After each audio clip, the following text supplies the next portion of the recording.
The following is a paid sponsorship brought to you by BetterHelp. What interferes with your happiness? Is something preventing you from achieving your goals? We're all human. We all go through this. People have problems, especially now. There's so many different things that can keep us from moving forward. I've had therapy in my life, and it has really changed my life and helped me through very difficult situations. That's what BetterHelp is there for. BetterHelp will assess your needs and match you with your own licensed professional therapist. Connect in a safe and private online environment. It's so convenient, you can start communicating in under 48 hours. It's not a crisis line, it's not self-help. It is professional counseling done securely online. It's more affordable than traditional offline counseling, and financial aid is available. I want you to start living a happier life today.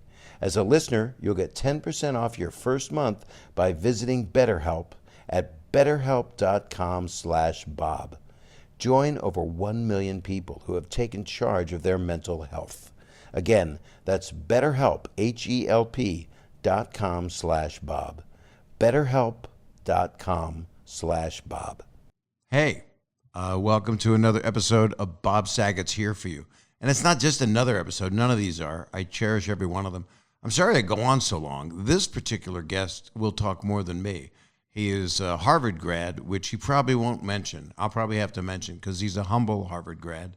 He was Steve on Full House and Fuller House, and he was Aladdin, the voice of Aladdin, the non-singing voice of Aladdin. We'll get into that and what it was like to work with Robin Williams. And he is a TV writer and producer and just a wonderful guy and one of my dearest friends. So why not make the Full House cast complete as we keep going through and talking about it now and then for the fans that are out there.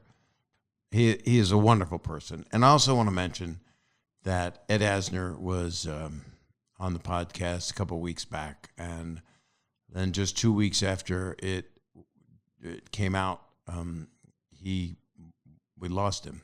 And he was a very lovable, wonderful, honest man with controversy always attached because he was a guy who was an activist and believed in strong things and was also a champion for autism. So you can look up his foundation and give today and be part of that if you're affiliated with anyone or have a family member that is autistic. And he is to be remembered and cherished. And I have some wonderful guests coming up. And so here we go. It's about life, and it's about moving forward, and it's about also remembering good times that you've had with people that you love. So with no further ado, my friend Scott Weinger.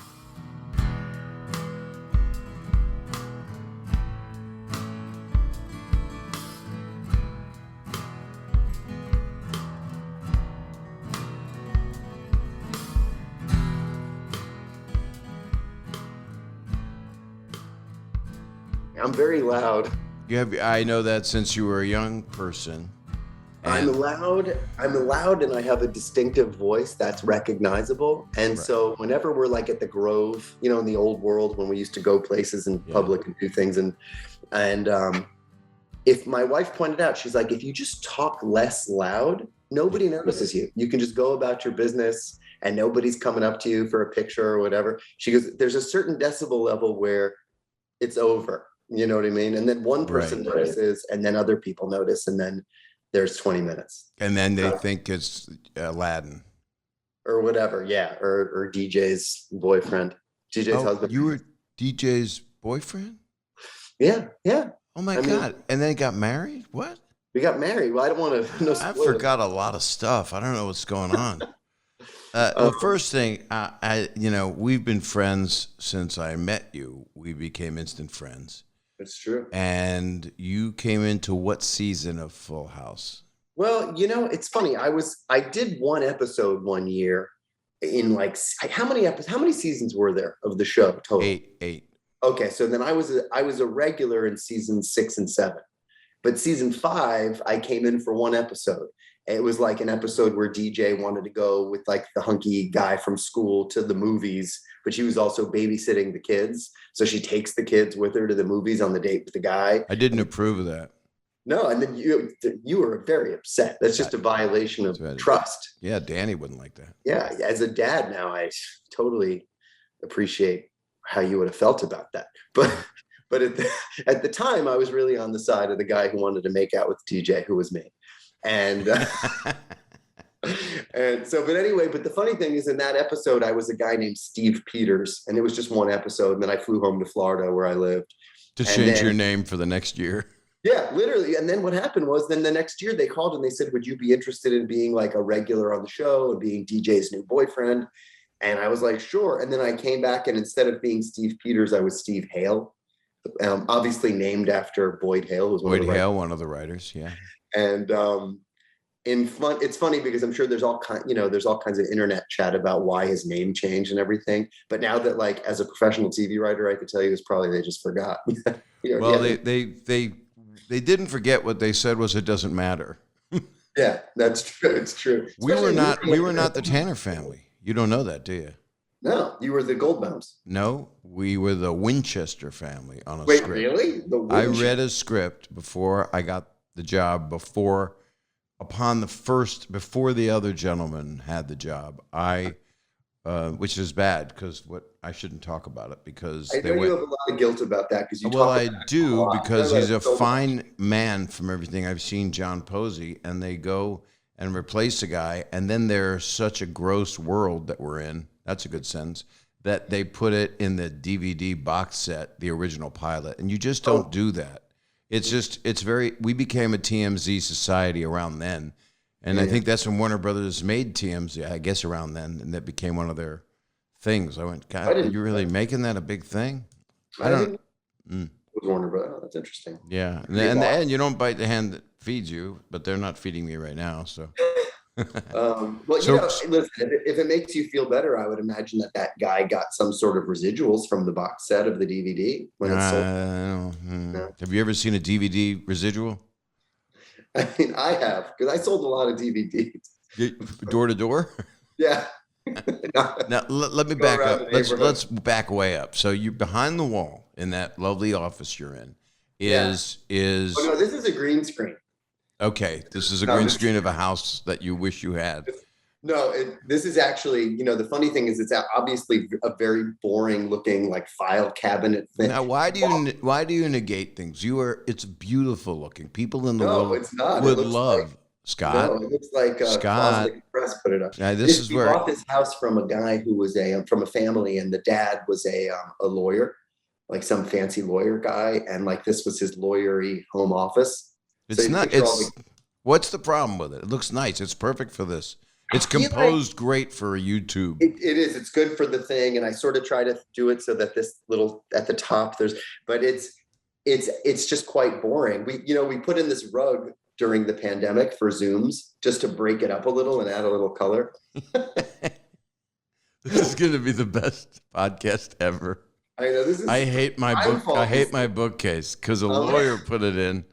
Well, okay, I can spice up this. I can spice up the bookcase. Well, your wife's on the other side of the wall doing a meeting, because your wife is a great writer, and she's a showrunner and a television person. She's a muckety muck, and she's on the other side of that wall breaking an episode of television that's going to be a little bit less good now because of me being so loud. No, but this podcast will be good for her. Yeah. Because do we know the name of her show? Can we plug it? I don't know if I'm allowed to talk about it. Don't talk about it then. Knowing is best. Not knowing. It's a mystery. I always wait till the ink is dry, and all I have around behind me is, that looks like somebody said of you in a dentist's office.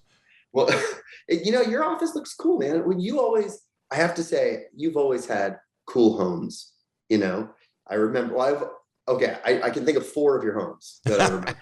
Okay, let's back this up before we go through this, because we're going to try to make this PG, but we're also going to make it real. So this episode in particular, because it's you, will get a lot of Full House and Fuller House lovers. And there are a lot of those people. It'll also be meant for people that want to hear about real relationships that existed because people don't know anything, or they still love each other. That's great. And other people go like, did you hear? And those people should be put in the well. Not physically, just metaphorically. In a metaphorical well. Metaphorical well, because they're just fools. But I love them. I love them so much. Sure. But the thing is, you were how old when I met you? Were you 15? No, yes. No, 16, I bet. I was probably For that 15. first episode? That first episode, I might have been 15. I think yes, you were. I had really long hair because I was in a Jim Morrison phase. I was obsessed with Jim Morrison. And so I didn't want to cut my hair. But the problem is Jim Morrison had that cool, flowy, long hair. My hair just went boom. Like just came out, nowadays people say, I remember that episode when you had a mullet, but I didn't know what a mullet was at the time. I don't think it was a mullet. I think it was a bouffant. It was a bouffant. I have to say though, my hair has changed a lot since then and for the better. And if I had to make a deal with the devil that I could have all that teenage hair back, but I had to have that hairstyle for the rest of my life, I would take the deal. Why? Even though it's not perfect, Why? It was just flowy. It was just so thick and youthful. You could run your hands through it. You know what I mean? Do you regret that you're not a hairstylist? I would be a terrible hairstyle. I can't even style my own hair. But did you ever go to Jim Wayne? Yeah, I went to your guy. He's your guy. My guy since I'm 26 years old. Really? Yeah. Wow. And is he still your guy? Your hair looks great. He's not my guy, but I mean he's everyone's guy. Yeah, he's a wonderful guy. He's my guy. He's actually locked up in this room over here. He comes out. I gave up on my hair. Before Fuller House, when I had to be back on camera and care about what my appearance a little more, I was just going to a barber on the corner. It would take 3 minutes. They'd go snip, snip, and I'd leave. And then when I was on the show, then all of a sudden I had to get nice haircuts. And I started going gray when I was like 21 or something. Yeah, you did. What was up with that? Stress, I think. No, I'm just kidding. I don't know. I think you're right. I've always talked to you about your self-image, and you were always insecure, and you're always brilliant. That's what was. I always had and we know each other really well. So, and we don't see each other enough. And every time we see each other, we always say we have to see each other, but it's really not. But good friends, you can go years, which is really weird. It is weird. You know what? It's funny. I was talking to my kid about this morning about like time scale stuff. Cause like for him, he started 6th grade. Today was his first day of school. Oh, that's great. 5th grade was an eternity ago. Like it's like a lifetime ago. And 4th grade, forget it. He doesn't even remember. You have to show him pictures or whatever. Right. But for me, that was like 15 minutes ago. I remember 4th and 5th also really clearly.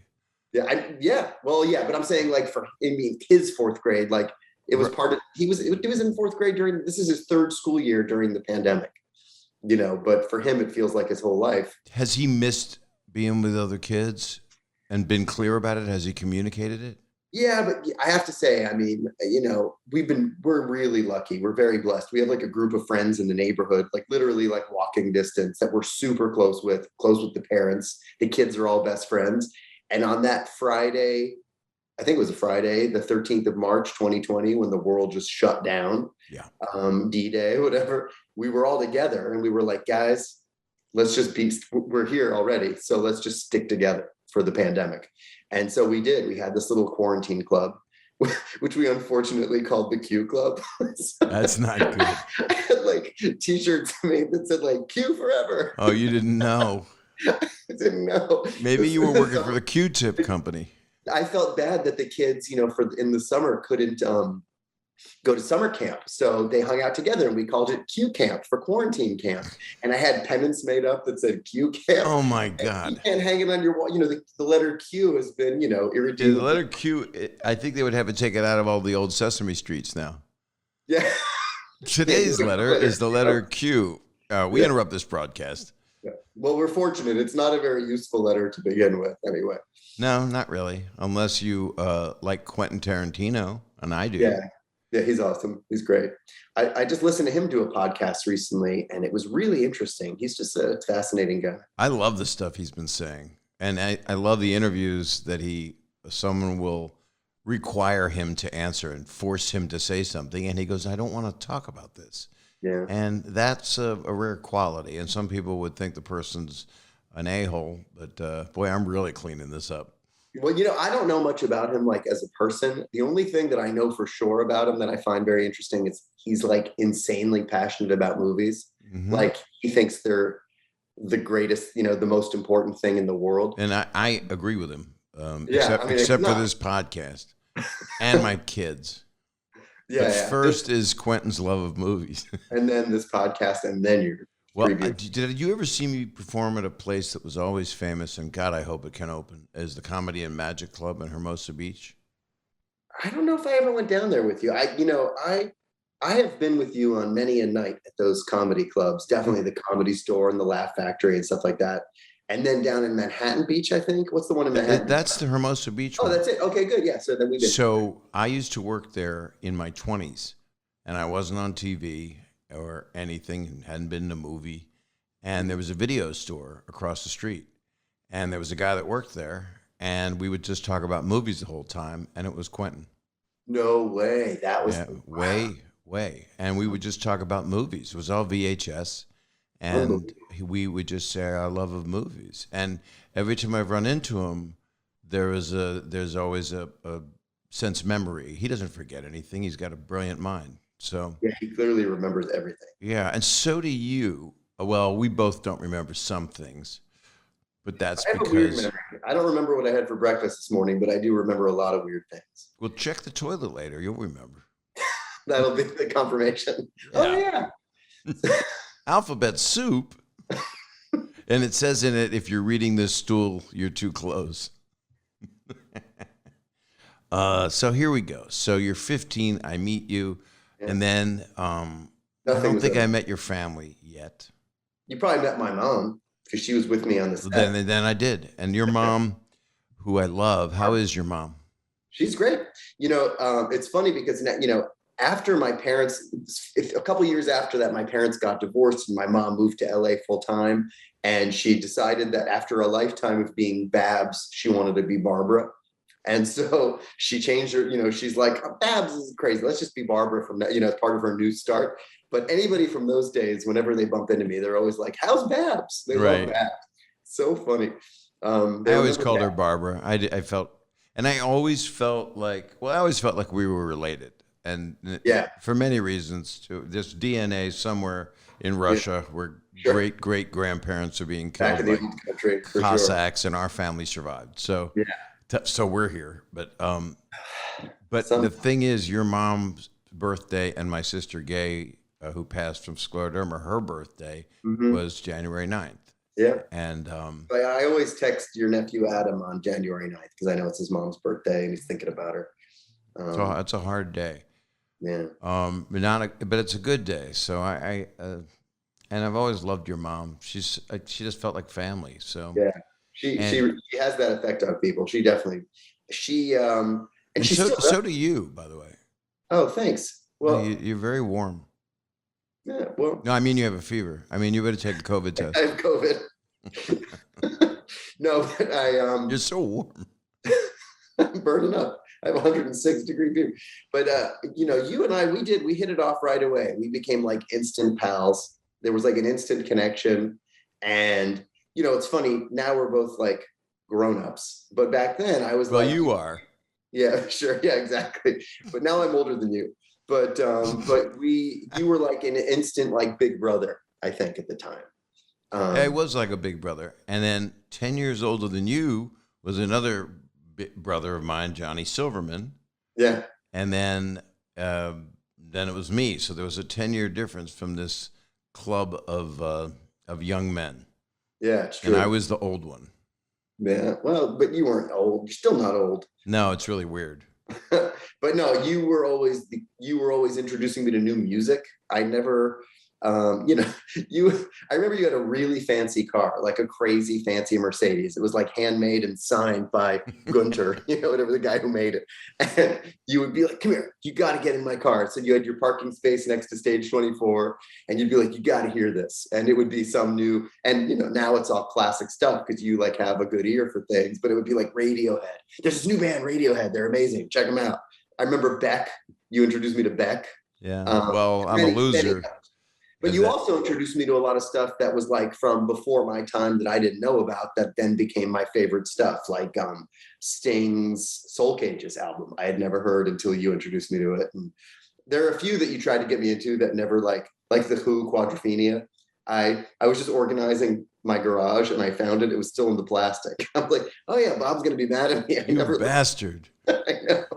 Well, Dave, I just never opened it. I had never heard Quadrophenia until I was over Dave's apartment. This is 8 years before Full House, and we were in an apartment in Westwood, and Mike Binder lived there, Oh, yeah. and Mark Sandrowski. No way. Yeah, the director of The Big Bang and a great man.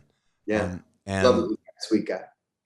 And a good friend. He's such a loyal friend. And Dave's a special guy. I love him a lot. But what happened was we were listening to Quadrophenia. I'd never heard it. And so I was late to the program for them. So it's always, a learning curve. Like you and I'm so late. It's in my garage in plastic. I wouldn't use that copy, but I would go to Spotify and Damn Goody on it or whatever.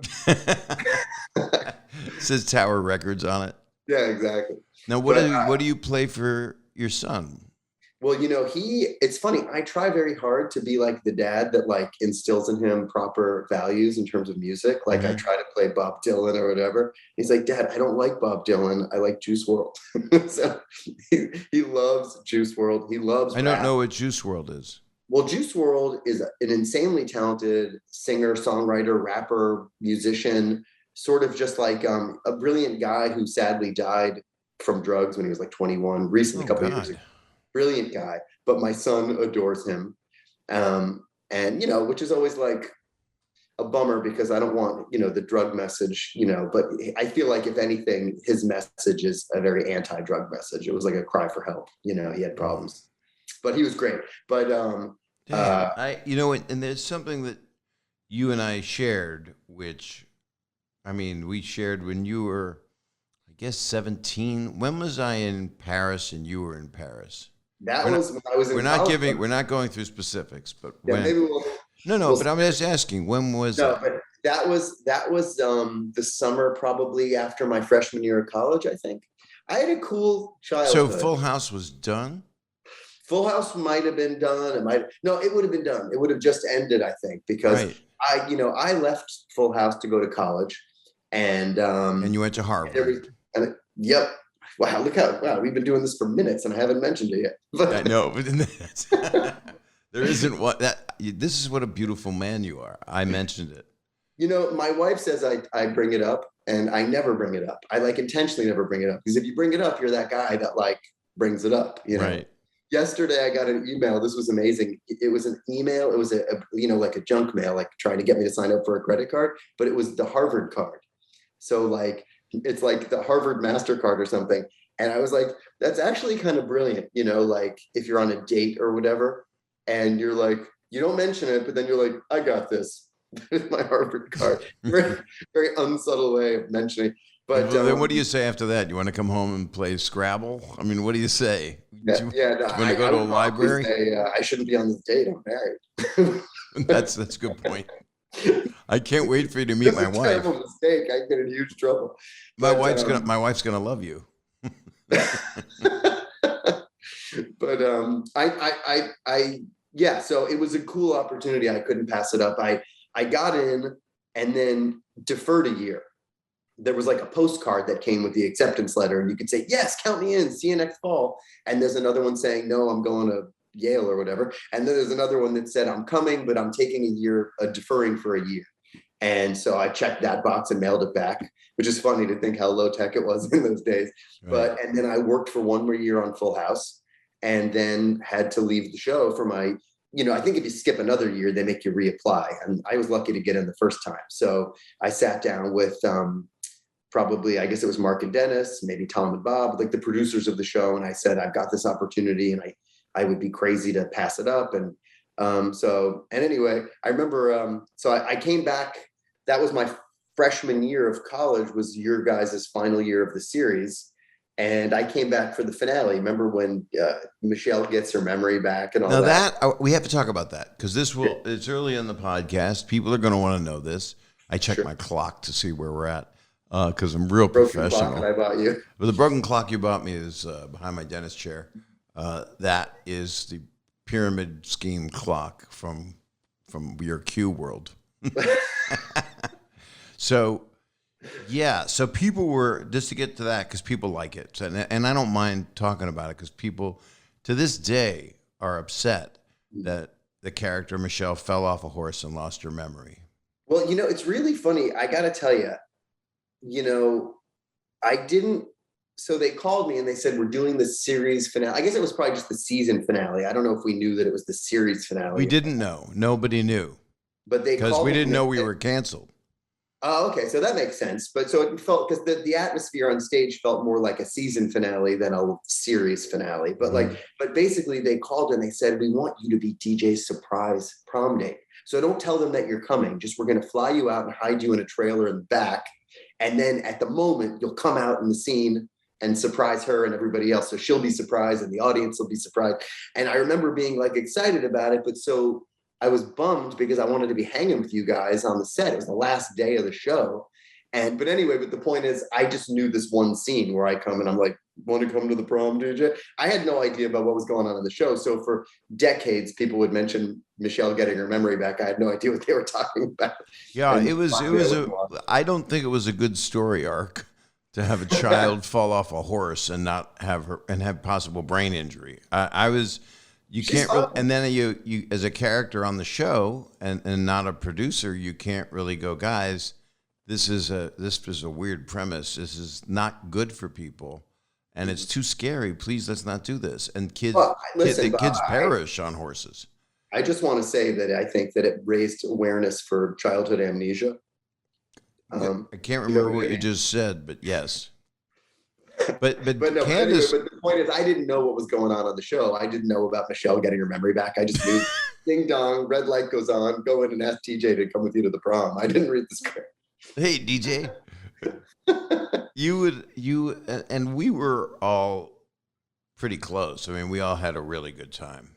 It was like a family. I mean, it's sort of like a well-known thing. You guys talk about it. I've heard you on your podcast with other cast members from the show talking about how it was a family, and it truly was. I mean, it's funny now, people, like you always talk about, there's like a TMZ culture that we live in now. Or like, oh man, it's been horrible. Culture.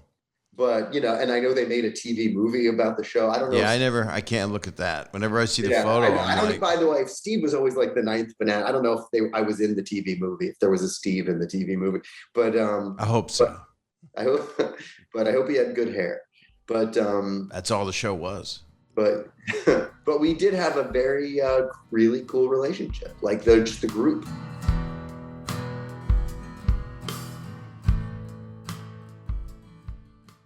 The following is a paid sponsorship brought to you by BetterHelp. What interferes with your happiness? Is something preventing you from achieving your goals? We're all human. We all go through this. People have problems, especially now. There's so many different things that can keep us from moving forward. I've had therapy in my life, and it has really changed my life and helped me through very difficult situations. That's what BetterHelp is there for. BetterHelp will assess your needs and match you with your own licensed professional therapist. Connect in a safe and private online environment. It's so convenient, you can start communicating in under 48 hours. It's not a crisis line, it's not self-help. It is professional counseling done securely online. Send a message to your counselor anytime. You'll get timely and thoughtful responses, plus you can schedule weekly video or phone sessions. It's more affordable than traditional offline counseling, and financial aid is available. The service is available for clients worldwide. Anything you share is confidential. It's convenient, professional, and affordable. I want you to start living a happier life today. As a listener, you'll get 10% off your first month by visiting BetterHelp at betterhelp.com/Bob. Join over 1 million people who have taken charge of their mental health. Again, that's BetterHelp, HELP.com/Bob. BetterHelp.com/Bob. Thank you and be well. But by the way, did we talk about, I like this, I brought this for the show. I mean, by brought it, I took it out of a drawer over there. I love what a pro you are. This was a gift you gave me during Full House, and it's in mint condition. I could probably sell this for bucks. It's a swatch that you bought me from Fred Siegel, and not just any swatch. It doesn't have a battery. It's like a mechanical movement. Like it oscillates. It's like an automatic movement. That's a good one that you can't see the face. Yeah. There's no way to tell what time it is. It's not it's a great watch if you don't care what time it is.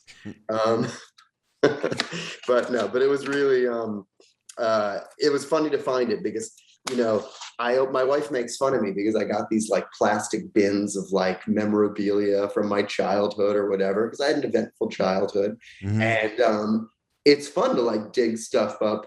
The other day I was looking through a book and I was looking through this book that I have that I must have been reading on a trip to Paris when I was like 17 or 18 years old.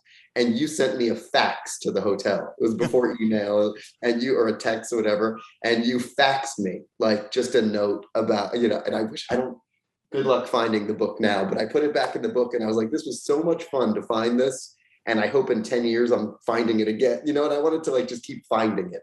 But it was like, it was just a time capsule. You were talking about, it was like happy stuff and fun stuff and sad stuff. I remember it was when your sister was sick and you were talking about how tough that was, but it was like just this moment in time, like a better than any picture. It was this note that was in my book that I must have just used as a bookmark 25 years ago. So yeah. And we were in Paris at the same time, and you loved just reading, and you were saying it. How do you say it? Ile Saint Laurent. I had an apartment on Ile Saint Louis, which is like this. Oh. Paris is like, if you look at Paris, there's the right bank and the left bank, and then these two little islands in the middle. And the smaller one on the right side on a map is Ile Saint Louis. And I had an apartment like the size of this Zoom box, but it was so cool. And that was when I was in college. I did a semester in college there. Right. Yeah. And you would just read Hemingway and go to the Hemingway bar. Yeah. Which reading Hemingway is normal for most college kids. Going to the Hemingway bar with their $20 martinis was not normal, but that was like the benefit of being a child actor was I got to go to the Hemingway bar. But I went there with my wife Kelly on our honeymoon, and we walked in and I said, could I have a table? And they said, no. Really? Really. And everyone, I just felt like a dirty American. It was so bad. And but then I thought, do they not like, is it anti-Semitic, or have they seen Full House? And I love that you went right away to not as the place booked or sold out or whatever. It's like, this is anti-Semitism. Well, I was feeling it was a hotel that the Germans occupied during World War II. That's true. But to be fair, they occupied the whole place. Yeah, they did take over the whole thing. They didn't have... Actually, Bob, the funny thing... Well, no, we shouldn't talk about this. But I've already made mistakes on here that I don't think we'll edit out. Yeah, but their headquarters, Nazi headquarters during World War II, I don't want to say anything. I don't want to cast aspersions, but it was another hotel that you and I both stayed at. That's an amazing, magnificent hotel that I totally recommend, and it's not their fault that they were occupied by the Nazis, but they probably don't like they probably don't like it mentioned. I probably know too much history, but you don't want to offend any Nazis. Yeah, that's what it is. But no, the hotel is a beautiful, magnificent hotel. It's not their fault that they were like violently occupied, but Hemingway, he famous. The reason why they named it the Hemingway bar is because he liberated it. He was the first person to sit down and have a drink there at the end of World War II. As soon as the Nazis left, he went in. That's where he stayed. And that little bar in the back where they didn't let you in because of your because it was, I think it was closing time and it was totally full. Well, Bob, it's funny because you're so famous and you've not there. Not I think in France, I think it was called Fête de la Maison, which was party in the house. Right. Yeah. Well, it's true. We were not particularly famous, and the show was, I think it was successful in France, but whenever I'm there, which is not that, now the pandemic, I don't go anywhere, but whenever I'm there and someone stops me, it's almost always a tourist or someone from another place. Yeah. It's very rare for French people to stop me, but it's happened more now When we were there was some recognition because with the way television has continued, that show will live everywhere forever somehow now. Like people in Europe are seeing it now that never saw it when it was on. Oh, that's absolutely true. I mean, it's amazing how global it is. Well, I mean, Full House is it's so strange for me as a kid to have been on this show when I was a teenager. And now I'm like, it's decades later and I'm a dad and I'm married and I have a very different life now.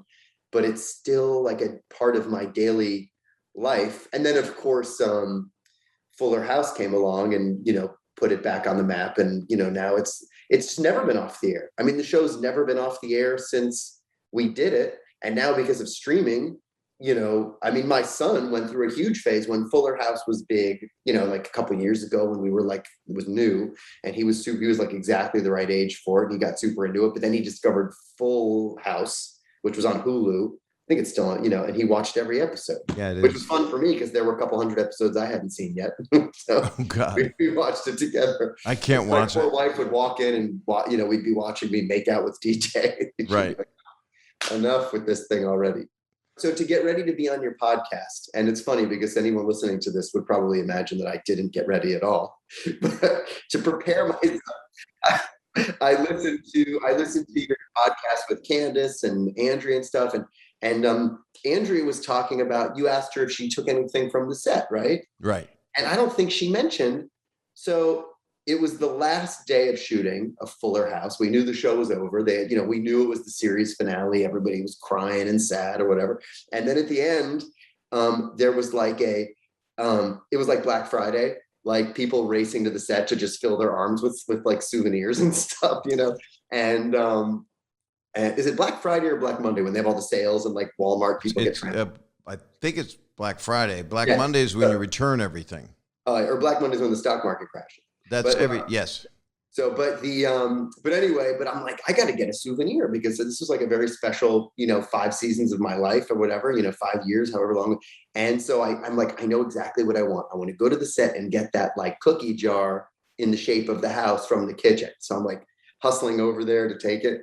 And I'm like walking towards it. And Andrea Barber, Kimmy Gibbler's boyfriend, is like, gotcha.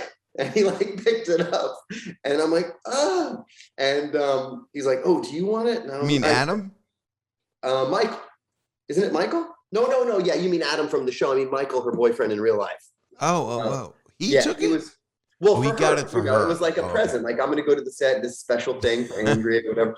And he's like, wait, did you want this? And of course, I'm not going to be like, yeah, dude. No, so I was like, well, you could have been like that, but I could have. Maybe I should have. You're a sweetheart, Scott. You're just a good person.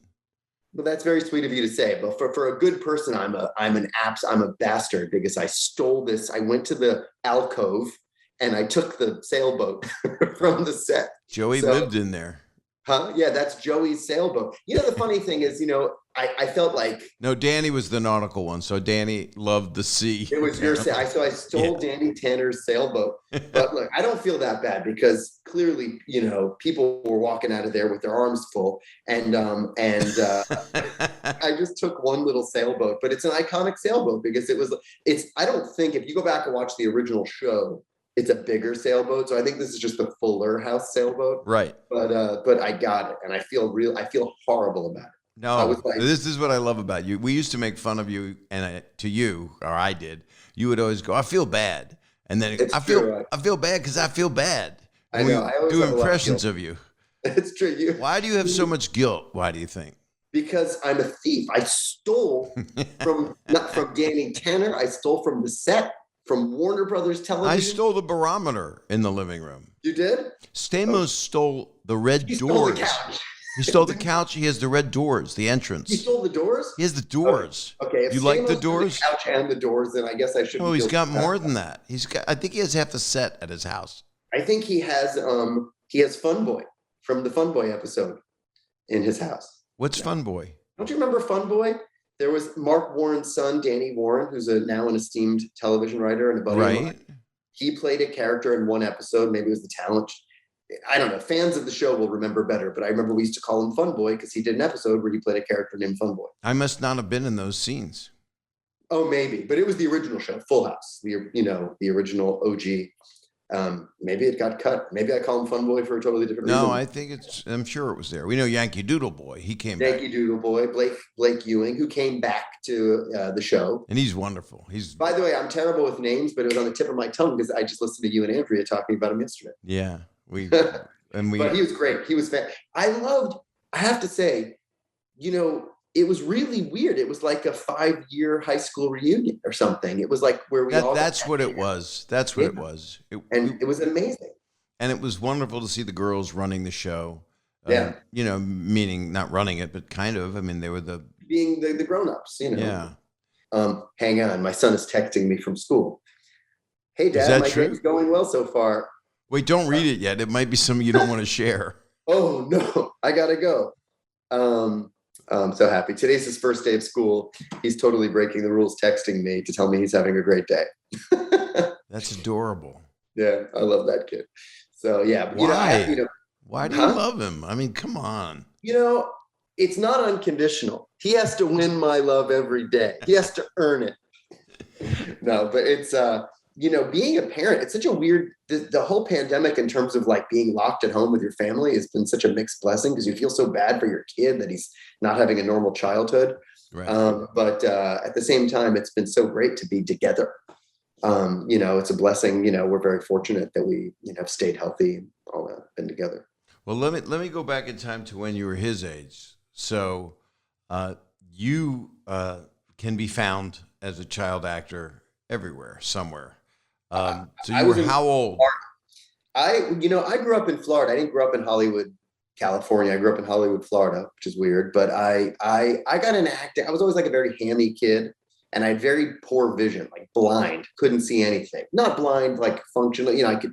Once my parents, maybe 5 or 6 years too late, found out that I needed glasses because I was incredibly nearsighted and somehow managed to function in spite of not seeing anything. I wasn't really into sports because somebody would like throw me the ball and I'd go, so I'm supposed to just see it. I would just hold up the baseball glove and not. But, so bad. My dad was like, maybe if you had a two-handed forehand, you'd hit the ball in tennis. And that's like, helpful. I thought he was going to suggest a monocle. Yeah, exactly. But no, I remember when I finally got glasses and I could see the leaves on the trees and the numbers on the clock and the letters on the board. It was pretty upsetting.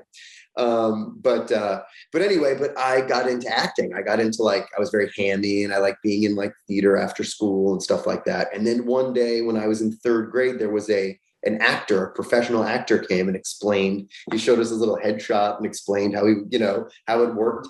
And I was in 3rd grade and I came home and I told my parents that I was going to be a movie star. I wanted to be a professional and it's a job. Up until that point, I didn't realize that all those people on TV and movies and stuff, they were just like, that was just their job. They weren't they were human beings. And in some abstract way, I must have thought they were something else. But anyway, and then so I started going on auditions in Florida for commercials and stuff. And I became the kid I was the kid to beat in South Florida for the whatever local commercial. I did a Miami Vice episode. I did interestingly. Were you a cocaine dealer in that episode? I was a juvenile cocaine dealer. I was 9. But I was what did you play on Miami? I was a precocious coke dealer. No, I was the sick with a heart of gold. I was like the Doogie Howser of coke dealers. But no, I was a kid who was sick and I needed a kidney transplant. And my mom was a DEA agent played by Elizabeth Ashley. And She was corrupt and she was stealing drug money to pay for my transplant. And so anyway, of course, all of that was totally over my head. I just knew I was a sick kid in the hospital in the show. I was too young to know what was going on. But an interesting part that I got when I was maybe 11 or 12 that sort of was transformative for me in a lot of ways was I got the part of Ernest Hemingway's middle son, Patrick, in this mini series about Hemingway. It was this Stacy Keach played Ernest Hemingway. It was this immensely expensive mini series that they used to do in those days. I guess now would be a limited series, they're expensive again. But And then, so I played Patrick Hemingway at this particular age, 11, 12, which would have been, I guess, in the 1930s. And anyway, like we shot it down in Key West at Ernest Hemingway's house, and which is a museum. I never knew any of this. And your connection with Hemingway probably started then? Yeah. Well, what happened was, so, it's a museum, with velvet ropes and stuff and like docents and curators or whatever. But for that moment, this like brief magical moment, they took the ropes down, they dressed the set like it looked in the old days, which, by the way, a lot of the original furniture and things are still there, and I just lived there basically, like if I would get tired, they'd say, go up to Papa's room and take a nap. And I would go in Hemingway's bed and take a nap, and I would go swimming in the pool. And which is crazy, you can't swim in that pool. It's like, it's a museum. And but I had this really weird metaphysical day, and it was in the 1987 maybe. So like, he died in 61. There were plenty of people there who knew him that were still alive, that worked for him. And I remember somebody said to me, a lady who worked there said, oh, you sit in this chair at the breakfast table. This was Patrick's chair. It was really weird. And then, but then his little guest house, which is like the pool house where he used to go upstairs and write every morning, which is still there and perfect. Like, it's amazing to see. But downstairs is a gift shop. And my mom bought me a bunch of Hemingway biographies and novels and stuff. And thus began a pretty weird lifelong fascination with Ernest Hemingway that like is still very intense and unhealthy. Was there real booze down in the study for Stacy Keach? I drank very heavily on that set. I wanted to really get it. No, but and Stacy Keach is an amazing actor. What was he like to be with then? He was great. He was very intense. He was really intense. I remember, this was a long shoot. This was, I was only in one, it was Hemingway's whole life. So he had to play Hemingway as a kid in Illinois, and then in World War I, and then as an old man in Ketchum, Idaho. And like, he had to do and it was like exhausting, and I just sort of was in the middle of it. And I remember it was a really intense set, but amazing too. Like, really, it was like European and like a lot of international, crew. I think our director was German, and our DP, I think, was German. It was just like for me to be a kid from like the suburbs of Florida to be in this really exotic and interesting environment, it was like really amazing. And it was just one experience. And then we couldn't go to Cuba back then to shoot at Hemingway's house in Cuba, which would have been amazing to do, but we shot it in Puerto Rico instead at this place that looked like a perfect facsimile. But then I went to college many years later, and not many years later, I guess, in hindsight, but like, I studied Hemingway, went to Paris, and I became an expert on Hemingway's Paris. That's my next job. If I ever like want to, retire and have a job in Paris, I'm going to give Hemingway tours, which my poor wife had to suffer through on our honeymoon. That's what you did? You took her through all of his steps? Literally, I'd be like, you see that laundromat? It's actually the original Shakespeare and Company. She's like, can we stop? Right. By the way, I did that with you too in Paris. Yeah, you did. We had a good time. I remember you and we had a really cool thing happen to us when we were there. We were wandering around. You and I was going there just by myself in the summertime, because I had my girlfriend at the time was shooting a movie in Prague or something. And I had this like time to kill. So I went to Paris by myself, and I called you from New York before I left. And you're like, what are you up to this summer? I was like, well, I'm going to Paris in a few days. And you were like, well, I'm coming. I think I said, you want to come?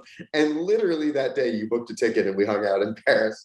And, but I remember we were walking around one day, and we walked through this door or something. We like took a turn that we didn't mean to take. And all of a sudden we were in an ancient Roman amphitheater, like a oh my God.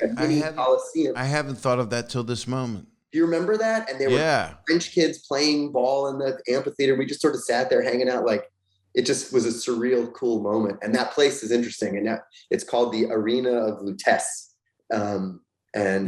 which was the old name of Paris. I remember jokes that went along with that. Yeah. But anyway, this is a long digression. You could cut the whole thing out. This would go in the direction. No, I love this stuff. But yeah, let all this is to say we've had some good times, you and me. We really have. We really have. And we went to a lot of music together. And you couldn't come to my wedding with Kelly, because you were in Paris, I believe. Yes, I think I was. I think that was when I You was. were taking your Porina through and this is where Hemingway peed against the wall, and Hemingway had a terrible stomachache. he urinated in this alley. It's true. Smell it, honey. I can show you every alley he ever urinated. but he I was there. I had a really cool experience, like Paris related, I think, and this is why I think I missed your weddings. I got a job in between Fuller House seasons. It was during Fuller House, right? And Yeah. it was in between seasons where I got a job. I was at a meeting at Netflix talking about, I had an idea for a show I wanted to do in Paris, like a rom-com that I had sort of had in my pocket for a long time. And then I heard that Netflix was doing like original language programming in other languages. And I was like, well, what if I pitch it as a French show? And then they can just get some French people to write it with me or whatever. Just get some French people to write with me. That's going to be the little asset we use to promote this. Just get some French people. But I went to Netflix, to the international team, to pitch this show. And I was like, so here's the thing. I have this idea. It's a rom-com. I want to shoot it in Paris. And I started explaining my background, my Paris problem. And they were like, wait, hang on. We have a show that's a rom-com that we are having some problems with. Would you be interested? And it's one of our first original language French shows. Would you be interested in going and just sort of helping out? Seeing, getting it on track. And I was like the road runner on my way to the airport. No, I was like, I got to confirm that my wife will still be here when I return. But otherwise, why would I not want to do that? So smash cut to me being in Paris. We had a writer's room with a view of the Eiffel Tower. I was doing my rewrites at the Café de Magot. Like, it was amazing. It was the coolest. It was a really cool experience. So if that's why I missed your wedding, I'm really, really sorry. But I wouldn't set the clock back on that. I mean, when you renew your vows, I'll go to that. But yeah, we're going to do that publicly for sure on the beach, and I'll be wearing her dress. Yeah. Just mix it up a little. Yeah. I don't know if I can get Spanx. I wasn't at your first wedding. But I was at your first. My first wedding, you were not born. No, we didn't. I was 26. Oh, okay. So no, I would have been born. I was born. I would have been too young. I would have been young. How old are you? I am exactly 20 years younger than you. Oh, so you were 6. I could have invited you, and you could have been a flower boy. Yeah, would have been a flower. I'm offended, but we didn't know each other. But I remember. I remember being at your house when your daughter Jenny was born.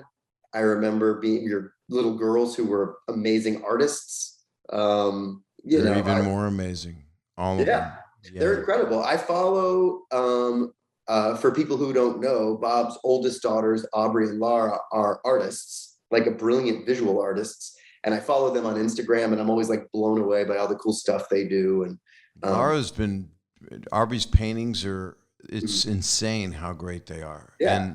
And Lara's work she welds. It's her really cool. Yeah, three-dimensional like sculptures. She makes a mold and can only make one tree made out of, I don't know what it's made out of, plutonium or something. Platinum, but they're installed. It's fun to follow it and see what they're doing. It's pretty amazing. Yeah, I remember, back when we first became buddies, and they were so young, and Aubrey, with the oldest, was already a brilliant artist, and she had all these paintings that you had all over the house. But because you were rich and famous TV star, you also had like priceless works of art all over the house too. But sometimes it was hard to tell, like, which was the one that you paid $1 million for and which one your daughter did. My daughter, I paid $1 million for. Yeah. So, but that's my best investment is my kids. Of course. Oh, and also Bitcoin, but and Doge. Why do they call it Dogecoin? Shouldn't it be douche? I think it was dog coin because there was dogs. I don't know. Yeah, it is. So I have to tell you that that something is going to blow up and become hugely lucrative if I don't invest in it. That's generally the way to know. Me too. So if you're not sure, if it's 2012 and you're like, Scott, are you buying any Tesla stock? And I'm like, what's that? Go buy it. What, does it have anything to do with Hemingway? Yeah, exactly. I'm not. Is it I French? don't make bad investments. I just don't make the good ones that where you're You like, know my big stupid one, right? no. So Brian Shires, who we like a lot, Oh yeah, uh, great guy. a medical man, a trainer at the time Mhm. of mine, said, "Hey, I got a friend, and it's this new product, and everybody's given 20 grand, and there's only 20 of us, and if you want to give 20 grand, you could be in at the bottom level, and you'll be, you'll be an owner of this product." Okay. And they sent me a 6-pack of it, and I drank it. I went, "No, this is making my heart race. People have heart attacks. I can't do that. My dad died of a heart attack." It was Red Bull. No. Yeah. Oh no. So is Yeah. Brian Shires listening to this podcast from his plane right now? I'm going to actually send it to him after it's Okay. done. We'll say hi for me. But I will. You just did. Okay. But, Hey Brian. but I'll say, "Hey, listen, you're at the almost an hour mark." But wow, has it been an hour? We're just yeah, see, we love each other. But Yeah. what I was going to tell you was the joke of the whole thing in my rider when I do personal appearances, when I'm on a stand-up tour right now, is Red Bull. Diet Red Bull, the worst, probably the worst thing for you. If I am on tour and I am just exhausted, that would be my, bad substance of choice. And I'm doing an ad for it backhandedly right now. Yeah, it's true. That's my Because it's in my rider. Bad substance of choice. It would be, I would have been an owner in that. Oh my God. Well, I know.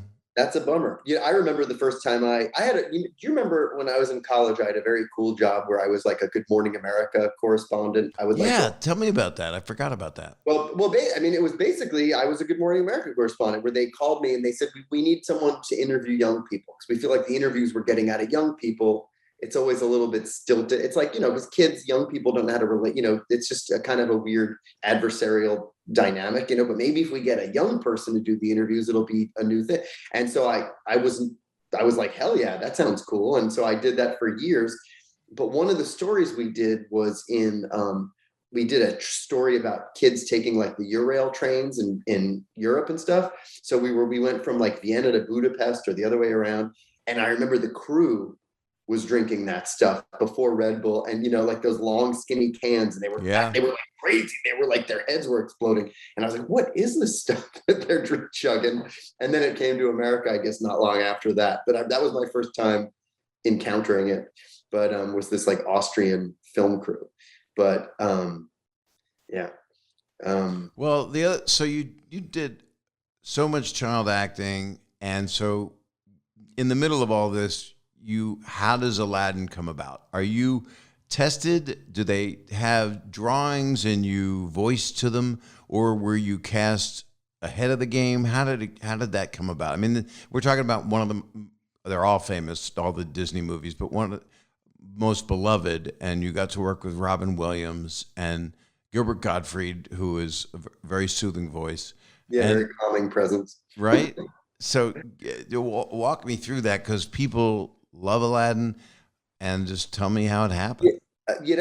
Amazingly, it was just a lucky break. I auditioned for it. I got the part before Full House even. I was on another show before that, another one of Tom Miller and Bob Boyette's. What show was that? This was a show that only ran for a season. It was called The Family Man. And where I was like the wisecracking middle kid on, it was supposed to be one of these like TGIF things that went forever. And then but it was on CBS. And so we did a year on CBS, and then CBS didn't want it anymore. And I think it was going to go over to ABC, which is a weird thing that doesn't happen very often. And we were ready to start, like the sets were built, season 2 was getting ready to go. And then there was some sort of, showbiz shenanigans, and the whole thing fell apart. And I went to camp that summer instead or something. But while I was working on that show, my mom said to me one day, she's like, you have an audition after work for some cartoon. I was like, a cartoon? Because I didn't do voiceover work or anything like that. I was like, a cartoon? Well, I guess that's kind of neat. And went to the audition after work. And my secret weapon is always ignorance, like not knowing that something's a big deal. You know what I mean? But that's a secret weapon. It actually is. If everybody approached life that way, and everybody is so, especially in showbiz, but everyone is sweaty for something good to happen, and it's not a negative thing. It's human nature. Yeah. whenever the stakes feel high, it's hard. There are very few people who are like at their best in those moments. Yeah, they You know, choke. like the Tiger Woodses of the world, who like when everything's on the line, they somehow get better. You Yeah. know that I'm not like that. Well, you were with Aladdin. Well, what happened is that I go to the audition for some cartoon, and they're like, so here's a picture of the kid. This is what we think he's going to look like. And they give me the sides, there's little script pages that I had to read. How old are you at this point? I was probably 15, and they put it on a little music stand, and I read it, and I could tell they were like intrigued. I could tell I was getting the call back. They liked my voice. And then they said, that was great. They said, oh, the only thing is this is a musical. So do you sing? And I like flat out lied. I lied. And I said I couldn't.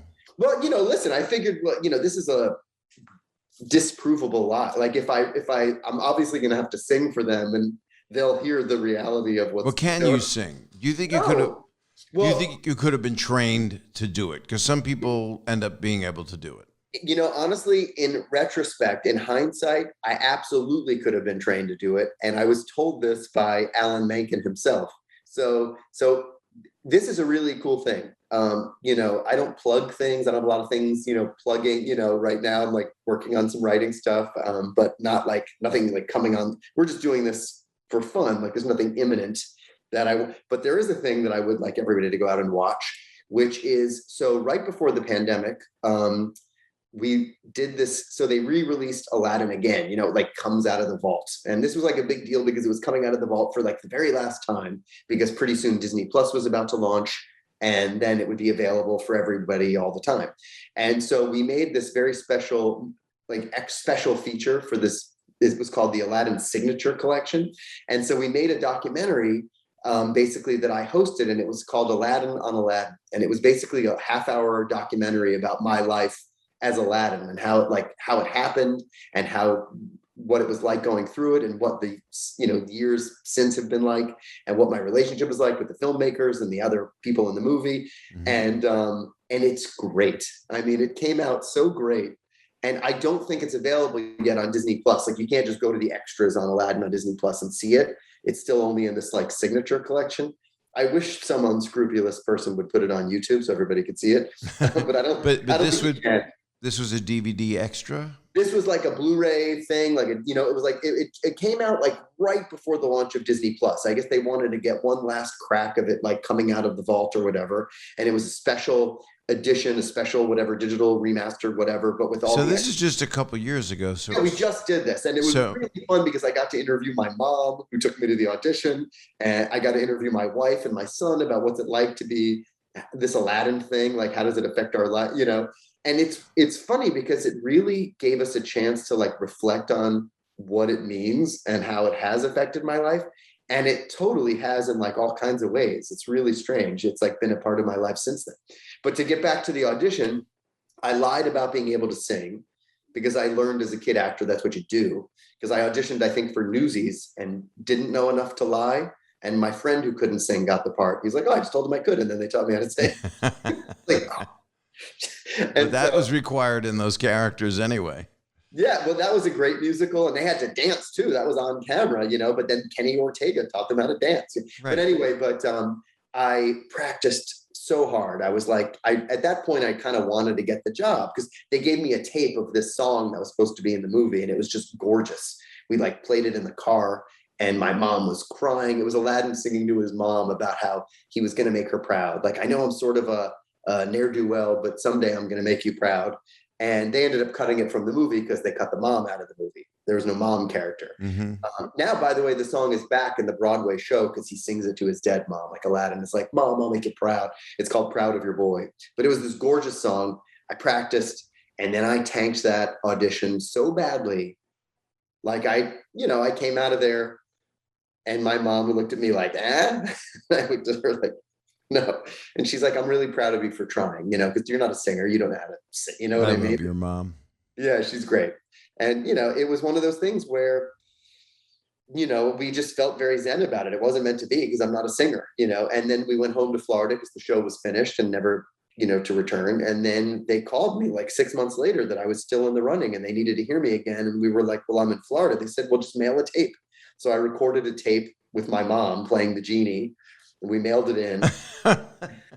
And my mom said, that my agent said, we're not sure about Scott's performance. It was a little bit bland, but mom was amazing as the genie. She played it like a Brooklyn genie, like, because he comes out of the lamp and says, oi, and he's complaining about his neck and stuff. Yeah. So, and my mom did that perfectly, like a Brooklyn genie. And, but that tape is now, this is cool. That tape is now in the Disney archives and they pulled it out. They found it for that movie that we made, the Aladdin. Oh my God. And so it's really, it's a cool story, it's cool for me because it's navel gazing, me, like, it's my favorite subject, but at the same time, I think people will find it interesting. Well, a lot of people are going to ask, and I'm asking, and I'm sure you've been asked a million times. Mm-hmm. Was that part, first of all, was the genie written for Robin, or? Yes. I don't think they would have done the movie without it. They had this idea to make, the fun part about the genie was that he could turn into anything, so it was like the perfect character for Robin.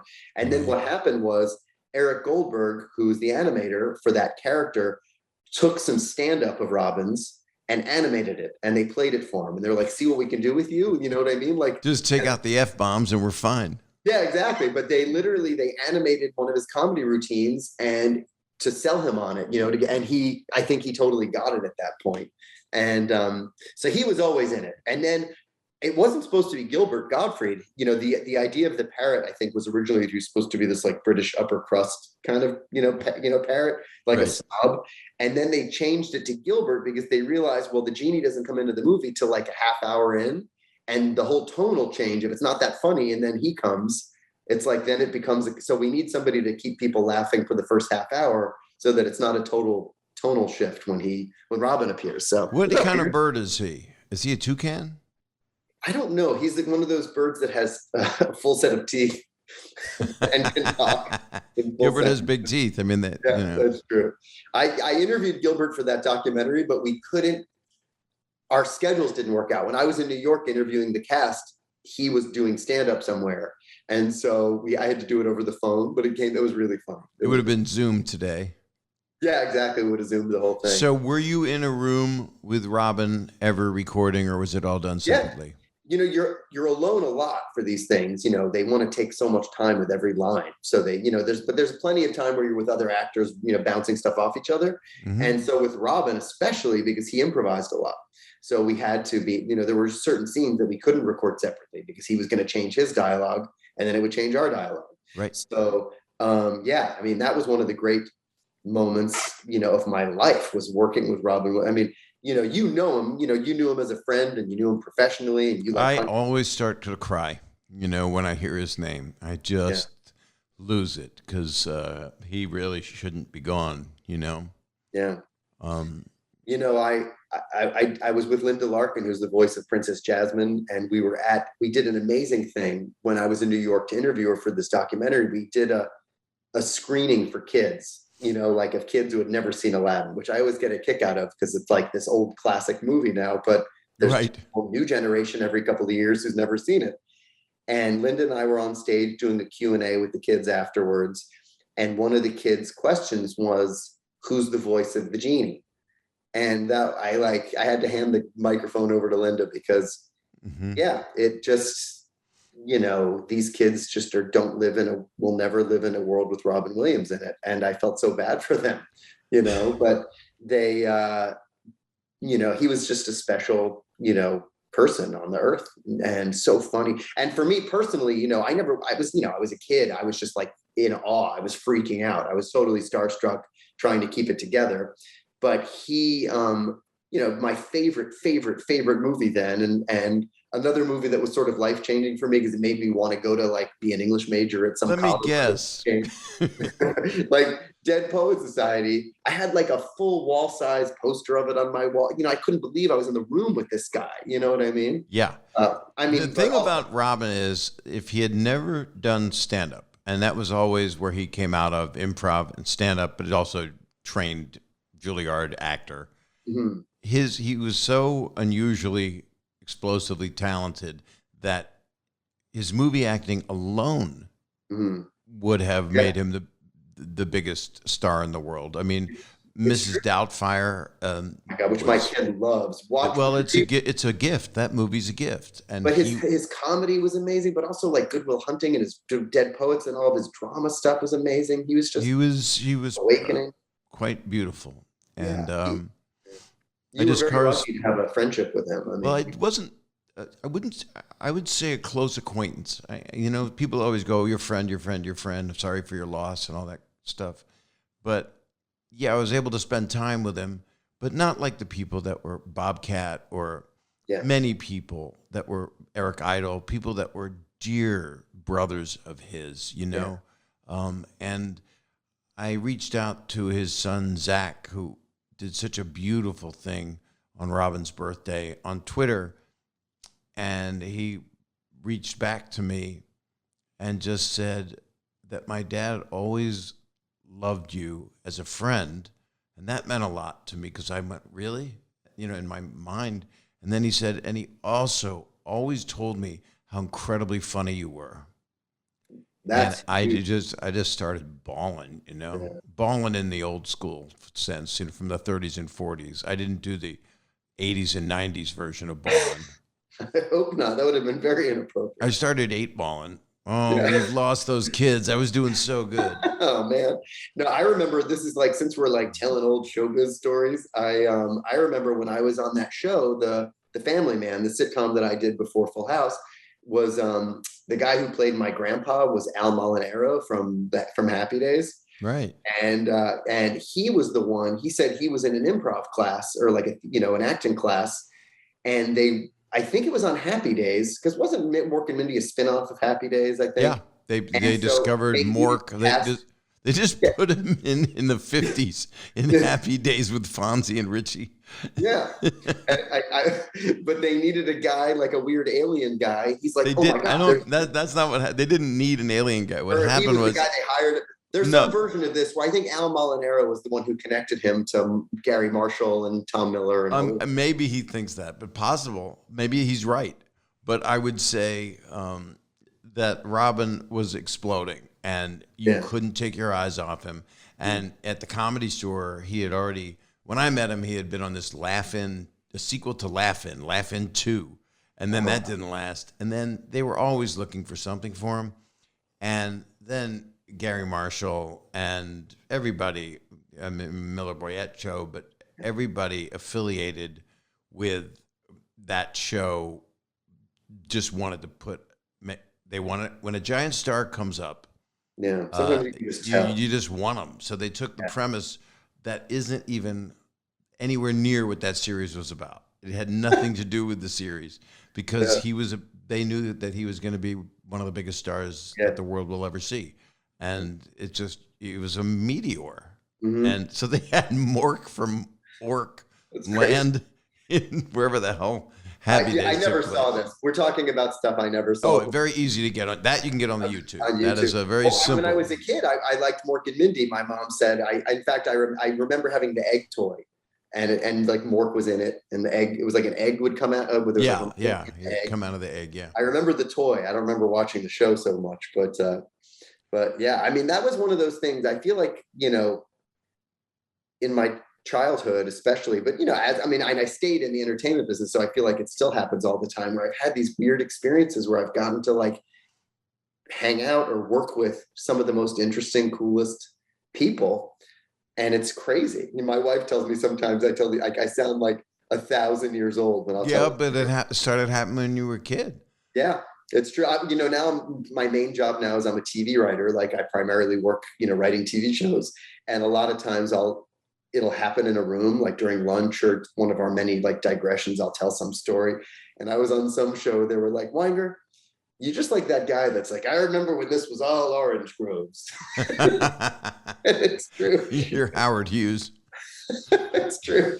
But I'm like, I remember Neil Patrick Harris doing magic tricks at my 15th birthday party. You know what I mean? Like, right. I had a really fun and eventful childhood, and I'm very grateful for it. Yeah, it wasn't a Hollywood brat kind of thing. You didn't have a mother that said, you better get this right. You didn't have a stage parent.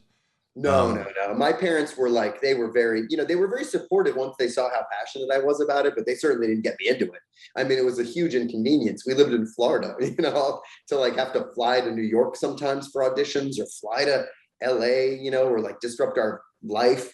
But they were cool and supportive of it, which is pretty interesting because like, now I'm a dad and I have a kid who's going to be 12. And like, I feel like if he wanted to be a kid actor, I don't know if I would let him, I mean, I guess if he was passionate about it and it was sincere and it wasn't about like getting likes on YouTube or whatever, like a lot of the kids just want to be famous for being famous. But if he had like a real sincere passion, I guess I would feel compelled to support it. Yeah, if there's a love there and he has to do it. But you've always had a lot of love in yourself, not in yourself, your self-loathing as appropriate. Thank you. With a Jewish comedy-minded actor-writer. Sure. I think what I know I'm certain about is whatever your next project or the project after will be, it'll be incredibly consequential as a writer. Well, that's very sweet of you to say. Well, it's the truth. It's just I always have known that about you. And I have to tell you, I really love there was something about when I got out of college and I came back to LA, it was just sort of like I was like a robot. I was like, I guess I go back to LA and go back to acting and doing the thing. But it wasn't like a choice that I made. I just came out here and I wasn't enjoying it at all, going on auditions. And I was terrific. I hated it. And I was like, well, this is so weird. Like, what changed? I went to college and I come out to LA and I'm doing the same stuff I did before. And I hate it. I'm not enjoying it at all. Like, what happened? And, I didn't know the answer. And then I was very fortunate I started pursuing this writing thing and I was very lucky to start working. And then once you start, success tends to sort of beget more success. And, and then you just find that you're always doing stuff. And, but then I never like had a minute to like stop and take a breath and like think about it until Fuller House came along. And then I'm like back acting again, which was totally unplanned and unintentional. And I wasn't sure. I kind of had one foot out the door in the beginning. I wasn't sure if I wanted to do it, Well, it was effortless for you. You had no problem doing it. It wasn't a muscle that you learned, that you had to unlearn. Well, I was so surprised to find how much I enjoyed it. That from that very first table read at Building 140 at Warner Brothers, where we all got together and it was so surreal. And I'm sitting there and I loved it so much. And I don't know why and then finally, like I figured out, I don't even remember what season it was. I was like, the reason why I love it so much is because it's like my after school activity again. It's not like the main event, when it was same with me. That's how I felt about it. Yeah. I mean, right. When it felt like, when the stakes aren't, when you're not putting all this, when it's just for fun, then it actually is fun. I think maybe after college, I came out here and all of a sudden auditions felt like, well, this is my job. I used to see when I was a kid and I would be with my mom at an audition and I would see like people without their moms at an audition. And I was like, if you're at an audition and your mom's not taking you, you shouldn't be at an audition. He's smoking a cigarette afterward. Yeah, no, but I just had this feeling like this is an after school thing. This is not a thing. This is, which is of course a ridiculous thing. Like I have a tremendous respect for the profession, but just from for me personally, it just felt like the pressure of it was not, it sucked all the pleasure out of it, And so if you had, a lot of people I've talked to are like, that have worked with some of the greatest directors in film and they were cut out of the film. I remember talking to Kevin Costner once, and I said, you were cut out of because we did a Groundlings workshop together. And I said, you were cut out of The Big Chill? I love that movie. And he went, yeah. And I said, didn't it upset you? And he said, no, because I knew that I was with the right people.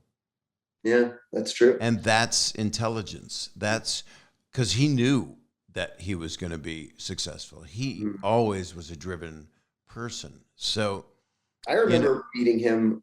This is Kevin Costner we're talking about, right? I remember meeting him with you one night at the what's the place we used to hang out? The Blue, what the heck was it called? House of Blues. House of Blues. At the House of Blues, we used to hang out in like the secret rooms in the back that nobody knew about. Yeah. It was like you would knock on a door and then there was a door behind the door. It was like the coolest thing in the world. But I remember one night I was there with you and among other people, Kevin Costner. And I remember being like having an out of body experience, being like, this is so cool. My life is cool. Like, this is just crazy. You're so funny. That's why I love you so much. She's like, this is so cool. It's great because there's an innocence to it. Outside looking in. Right, but that's so much healthier than today. Somebody would go, let me get a picture with the two of you, and I post it on my Instagram. I'm even guilty of that sometimes, but I only do that when I'm with someone that goes, let's put this on Instagram. Put this on the thing, Bob. But I'm not the guy that. When I've done that, I feel like just a terrible person. To feed the media garbage beast. But I mean, I guess it's part of it now. I mean, I'm terrible at it. I go on, I delete Instagram from my phone because I find it like distracting. But I don't like cancel my account because it feels like ungrateful or whatever. There's a lot of people following me now because of the show, and then I'll download it just to see what's going on and give a bunch of likes and then delete it again. But you also I think you'd want to keep it alive as a PR tool would be your way. Absolutely. Not to use it as, oh, here's my family this weekend, because a lot of people do that. And I feel that that's invasive. I feel that I'm not doing a reality show of my life, so I'm not showing you, but my wife does a lot of stuff on there because she's got a company, and so she does that. But and so I end up being coaxed. Let's do a TikTok, Bob. Yeah, well, that's okay. There's nothing wrong with it. I think it's cool. I just, for me, I guess I feel like I don't think my life is like visually interesting enough to like post pictures. But when you're doing a new show and you're going to want to promote it, that's a great thing to have. For sure. And it's true. And I feel like, it's really cool of people to follow, to take an interest and follow me. And I probably should be more gracious about like posting stuff once in a while, but I feel like you do what you want to do. I mean, it's like, but I do notice I go on there and if it's like 5 months since I've posted a picture, there'll be like 50,000 less followers. I'm like, people just check out. They're just not. Or it's funny, you go to Twitter with some incredibly famous people and it's got the blue check mark, so it's their account. And you look at it and the last post was 6 years ago and it says, somebody hacked my account. I'm not going to be doing this anymore. That's their last tweet. And I was like, good for you. I just can't believe that this whole podcast started and you put down the bookshelves behind you. See, the first thing, it's like a bad poker player. It's just saying, I got nothing. I got nothing. I'm self-conscious just because it's not like, Scott, look what I got behind me. I got crap behind me. No, man, it looks cool. I like that nice wood desk thing and the shelf and all your cool tchotchkes and the old black and white photos of like dead people. That's Rodney Dangerfield and Red Fox right there. No way. Yeah, way. And it's a Paul Mobley shot. Both those guys. You and Rodney, I know, had a great relationship. Yeah, it was interesting. And that's my kids up there. Those little pictures.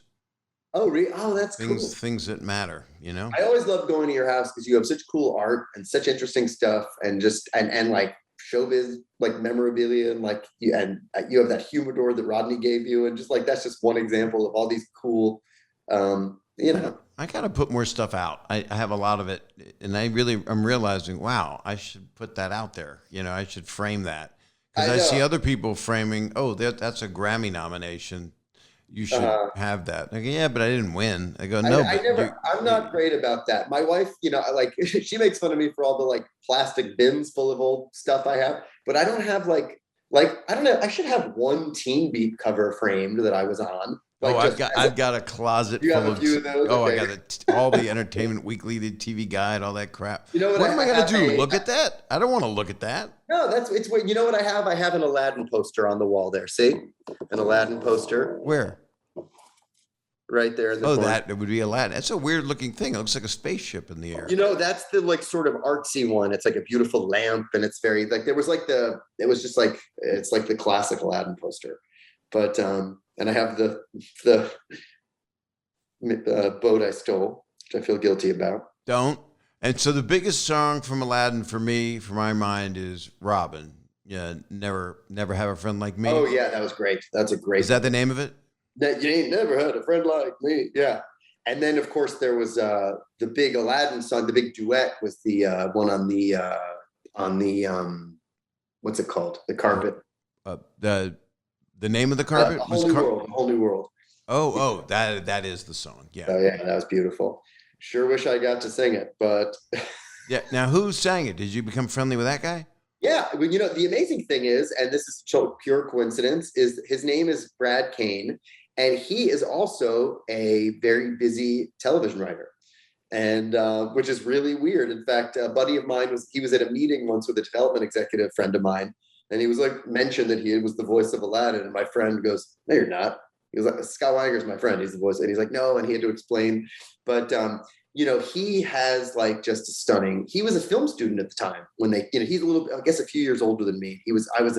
I was 15 or whatever. But he was like already, I think, at NYU at film school, and he was in a band and stuff. But he like auditioned and got this. He has this magnificent voice, and to this day, people come up to me, because if they know that I'm the voice of Aladdin, and they'll say, "You have just a beautiful voice." And you go, "Thank you very much." Yeah, thank you so much. What am I going to break their heart?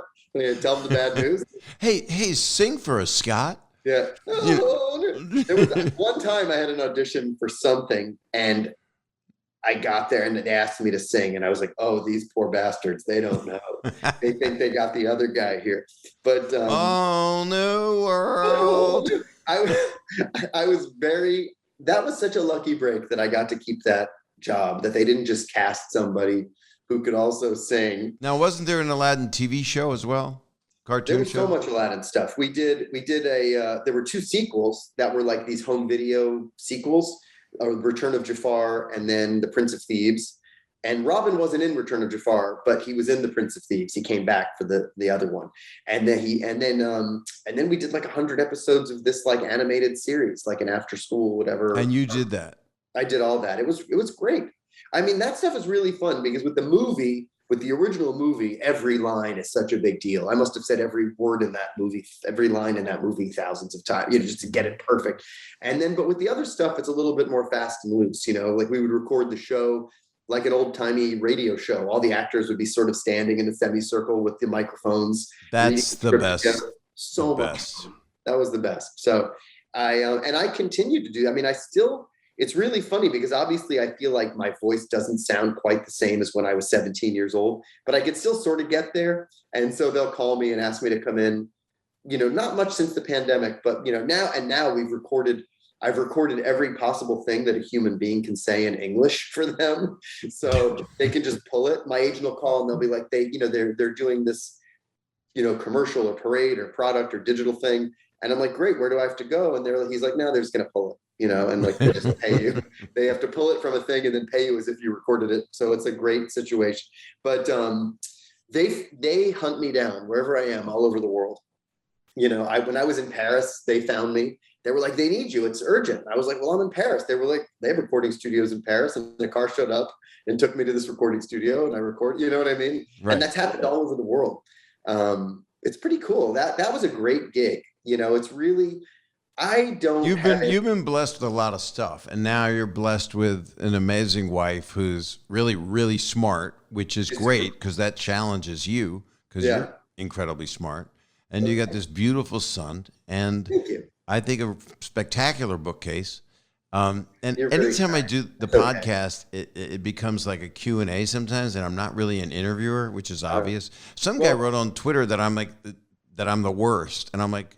I was going to engage and talk to him because I was going to say no, but I want it to be a conversation as though I'm really in a room with that person. Like we're hanging out. That's what the idea is. My favorite thing about this conversation is I feel like I could say anything now because nobody's still listening. They stopped. My mom has moved on. We're coming up to the time where nobody's still listening. The fun thing about this podcast, I hope we should do it regularly. We should have a podcast where it's just this, and we don't even have to put it on the internet. It's just because let's just leave this on. We don't even have to sign off. Like when we would catch up after a long time and go to the Broadway deli and sit there and eat lox, eggs, and onions and just like talk for a couple hours. Right. And there were no phones to look at or distractions or selfies or bullshit. No, that's right. That's what this feels like. The fact that we're recording a podcast is forcing us to actually talk to each other. Actually, BJ Novak said that in a really smart tweet the other day. It's funny, you catch up with your friends without catching up with them, but just what they say. On social media. And he said something about, it's really great to catch up with if you're catching up with a friend, I'm doing it badly. He can write this so much better, but the way friendship is today, it's great to catch up with an old friend because you're doing their podcast. it's so something true. like that. That's my phrasing, not his. His is better. Because he's pretty. That's really, but it's true. Brilliant. It's wise words, because it's like, it's so difficult. So the distractions now are so difficult. And, and it's funny because I have friends without kids and stuff. And they're like, well, what I do is I do a digital cleanse where I turn my phone off and I put it in a drawer for 6 days. I'm like, you can't do that if you're a dad. You can't turn your phone off. You can't do that anyway. You can't, that's true too. That's not where we are. But you can if you want to. Escape and go to nature and stuff.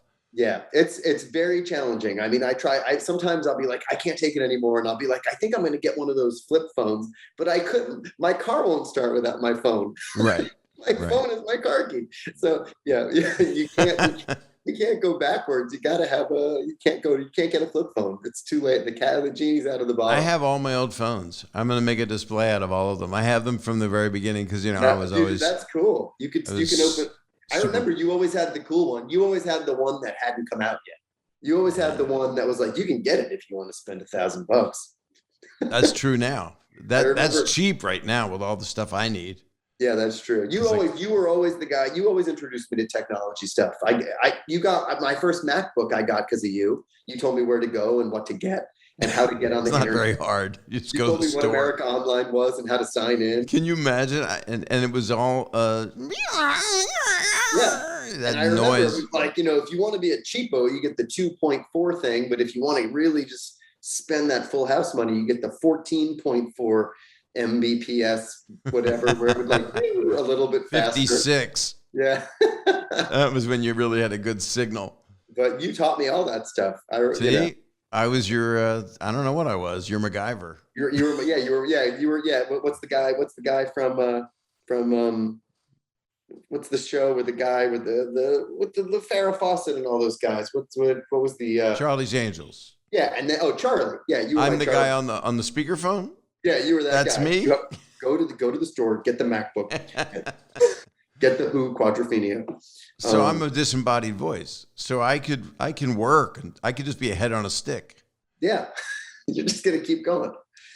So well, Scott, I just love you. I just totally. Well, it's mutual.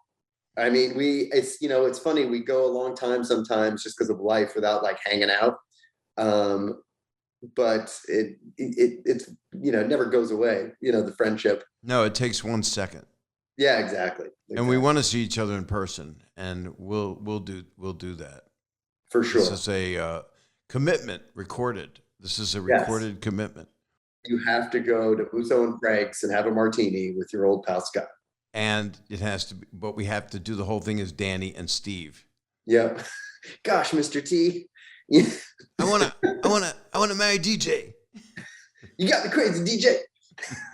Well, the thing you did wrong that I will never forgive you for, as Steve. Oh God, what? Well, it was in the cement truck when you were making out with DJ and the lever got hit, and the cement truck emptied into the kitchen for one of my favorite scenes that we ever did. That was really fun. But the thing is, though, I mean, yes, it was technically my leg that pressed the lever and ruined your kitchen.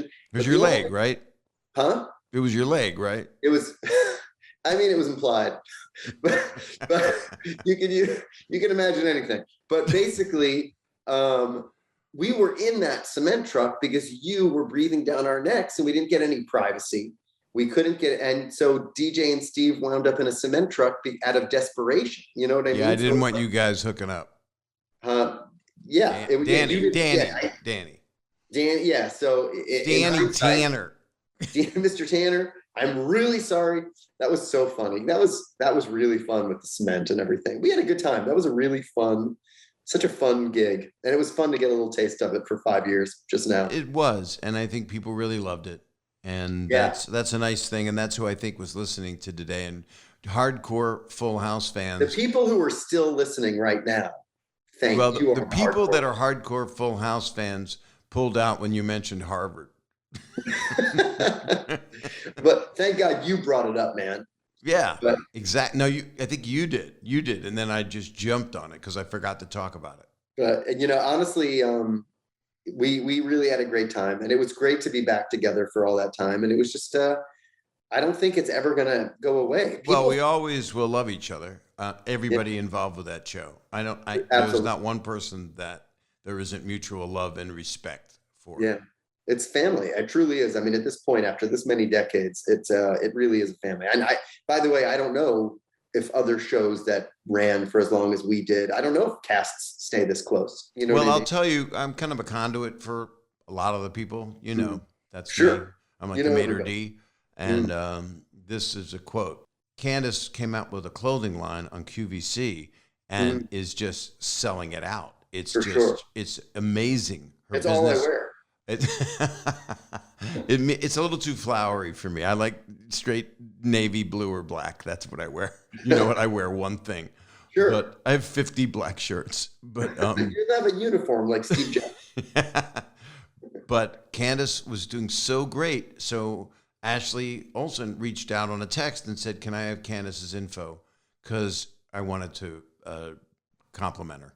And I said, "Absolutely." So they hadn't been in touch. And Candace put this in a release and was honest as Candace is honest, and said in a text that Ashley texted her and told her how proud and happy she is for her, that she's kicking ass in the fashion business. And it meant a lot to Candace. It meant a whole lot. And when you think about all this drama, external drama that was brought on by people that, oh, we got to have Michelle back. It's like, well, what if an actor doesn't want to do something? You Yeah. force them to do that? You know, You are can't. doing it. You have to love. I love them and respect them. If you didn't want to be Steve, we'd just get the guy that sang the voice of Aladdin. Yeah, just get that guy. Trained Well, actor. I did not, when they called me and they said we're doing a spin-off of Full House, and then we can end it here because I know you got to go and I know there's nobody else listening. So, Well, I actually think, yeah, I got somebody coming here in a minute. oh, cool. But like Well, it's not really cool. It's just, Oh, no, it's not. no, no, I'm not going to make a bad joke. It'll be, I know, me too. I'm like, no, Yeah. no. no, let's not ruin something beautiful. Yeah, exactly. But when they, it was supposed to be one episode. I was supposed to do that first episode where Steve shows up in the pilot and it's like, hey, there's her old boyfriend, Steve. And that was sort of supposed to be the end of it. And then Jeff would call me every couple of weeks and be like, can you do another one? Can you do another one? Well, that's also because Netflix loved you, that they get Warner Brothers and Netflix notes. And that's how those first couple of years of Fuller were really inspired because it was exciting to have it all And it back. was such a surprise to have the reaction that the audience, it was so huge. It was like an enormous success, which was unexpected. I mean, maybe other people expected it. I didn't know what to expect. It was so weird. Yeah, it was a huge shot in the arm in the very beginning. And then it did what a lot of these shows do. You Sort of just stick cleaned with them. out. Yeah. Settled down. It got it. You know what? For Netflix, it was really a 6-season run, but they split that 5th year into 2 Oh yeah, parts. you're right, because they had a part A and a part B, so it was like 2 different seasons. And John, Dave, and I would do like 3 a season. That was kind of the deal. I think I did 4 one time. I don't remember. Yeah, you guys, it felt like you were, and you guys, and Dave came and directed a couple episodes. Dave directed 4 of them, and Candace directed a bunch, and Jody directed. And that's one of the beautiful things about it. That is a very positive thing. That isn't just saying, hey, we'll come back and you'll do this. They made it a family atmosphere. And that's why I think everyone from the cast is sad that Fuller didn't continue. Yeah. I mean, for me, it was heaven because I got to really have my cake and eat it too, in the sense that I was doing this acting. You always ate cake at the craft I ate so service. much cake because I was Steve. But like what I would do is in the summer, I would develop a pilot. So I would like develop a show all summer and then take a pitch out around Labor Day and thank God sell it. I mean, I was very lucky. I had a pilot every year that we did the show basically. And so I would be up in my dressing room. Like my only diva request was I needed a desk in my dressing room. So they gave me a desk. And so I would be up working on my pilot and then go down and do the thing. And that's how it was every season. It was just like a dream. Didn't they have your dressing room? Sometimes? Yes, I think, well, yeah, you know what, before I was in every episode, because I wasn't in every episode in the beginning, Yeah. so I would be like gone for a few weeks. I just want you to know, and I'm going to tell you this honestly, I never dropped a deuce in there. That is so kind. I love you. That, we had the show, we had that stage in the 90s, and then it was the Friends stage, which is what it's called now. And then it's our stage again. And I always wonder which friend had my dressing room. Mine was Schwimmer. Oh, really? Oh, okay. But they enlarged them. They made them bigger for the friends. Yeah. Oh, that's interesting. Yeah, because I moved into Candace's old dressing room, and Candace had your old dressing room. Yeah, she was in my old dressing room. It's so interesting. It was great. It was so much fun to be back there. I mean, I love the smell of Warner Brothers sound stages. You know what I mean? It's just like I love that engineer butt crack smell. Yeah. Scott, I will see you soon. All right. And right now, Bob, by the way, I'm writing a show for Disney Plus that hasn't been announced or anything. It's a pilot. We haven't gotten to shoot it or anything. But I want to come back on your podcast and talk about it if I'm fortunate enough to make it. It's done. What part do I play? The lead. You play the lead. You play an EP. A dying teenager. I'm an EP also. I play a dying what? A dying teenager. Oh, great. Great. Yeah. That sounds fun. You don't look like a teenager, but if I said, but he's not well. Well, also, from the waist down, I'm very youthful. Very. Scott Weinger. That is a friend for life. Friend for life, I don't take friendships lightly. Sometimes you wish you could stay friends with people you're not as close with. I'm sure many of you go through that, where you go, oh, we used to be friends and we're not anymore, and I miss that person. Well, I don't know. Now's as good time as any to reach out and see if there's anything still there. You could do that. I do it because I have a podcast. But, you can pretend you don't have a podcast. I'm doing it more anyway. I'm reaching out and calling people that I care about. Not a lot, but people that matter, people that you love. Just give them a shout out. It can be a text. It can be an email. I don't know. Just try to put yourself in their shoes maybe. And if you're hurting, maybe you've got some friends there that could be there for you. You never know. But Scott is a true friend and will always be, not just DJ's boyfriend on Full and Fuller House. So I love him very much. And when his new show comes out, when it gets made, I know it's going to be good. The guy's just really talented. So he is, like I say always, onward and upward. I think I coined it. Yeah, right. Lots of love, and talk to you next time.